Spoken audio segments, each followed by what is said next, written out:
കുറേ ദിവസമായി ഫസീൽ എന്നോട് പറയുന്നു എൻ്റെ അലർജിയും തുമ്മലെല്ലാം കണ്ടിട്ട് എൻ്റെ ഇതൊന്ന് മാറ്റാൻ വേണ്ടിയിട്ട് നമുക്ക് ഗവൺമെൻറ് ആയുർവേദ ഹോസ്പിറ്റലിലൊന്ന് പോയാലോ. പായിനിക്കാടിൻ്റെ പടിഞ്ഞാറ് ഭാഗത്ത് അറബിക് കോളേജിൻ്റെ അടുത്തായിട്ടാണ് ഈ ഗവൺമെൻറ് ആയുർവേദ ഹോസ്പിറ്റൽ.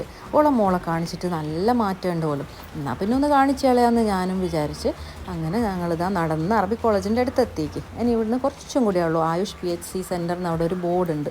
അവിടുന്ന് അങ്ങോട്ട് പിന്നെ അതാ കാണുന്നില്ലേ, അതാണ് നമ്മളെ ആയുർവേദ ഹോസ്പിറ്റൽ. അപ്പോൾ അധികം ആൾക്കാരൊന്നുമില്ല, പുറത്ത് 1-2 ആൾക്കാരെ ഇരിക്കുന്നുണ്ടായിരുന്നുള്ളൂ. അങ്ങനെ ഞങ്ങൾ ഉള്ളിൽ കയറി ഡോക്ടറോട് കാര്യങ്ങളെല്ലാം പറഞ്ഞു. വെള്ളത്തിൽ കലക്കി കുടിക്കാനുള്ള ഒരു പൊടിയും അലിയിച്ചിറക്കാനുള്ള ഒരു പൊടിയും പിന്നെന്താ തലയിൽ തേക്കാനൊരു എണ്ണയും പിന്നെ പുറത്തേക്ക് ഒരു അരിഷ്ടത്തിനും എല്ലാം എഴുതി തന്ന് അതെല്ലാം വാങ്ങി നമ്മളിങ്ങനെ തിരിച്ചു പോവുക. കഥയും പറഞ്ഞ് ഇങ്ങനെ പോവുകയാണ്. പണ്ടെല്ലാം ഈ ഭാഗത്തെല്ലാം ഒരുപാട് വരലുണ്ടായിരുന്നു, ഇപ്പം തീരെ അങ്ങോട്ട് പോയില്ല. അങ്ങനെ റെയിലും വന്ന് 2-3 സെൽഫി എല്ലാം എടുത്ത് ഇതാ നമ്മൾ വീട്ടിലെത്തി. നടന്ന് തളന്നേ ഇനിയിപ്പോയി ചോറ് തിന്നട്ടെ.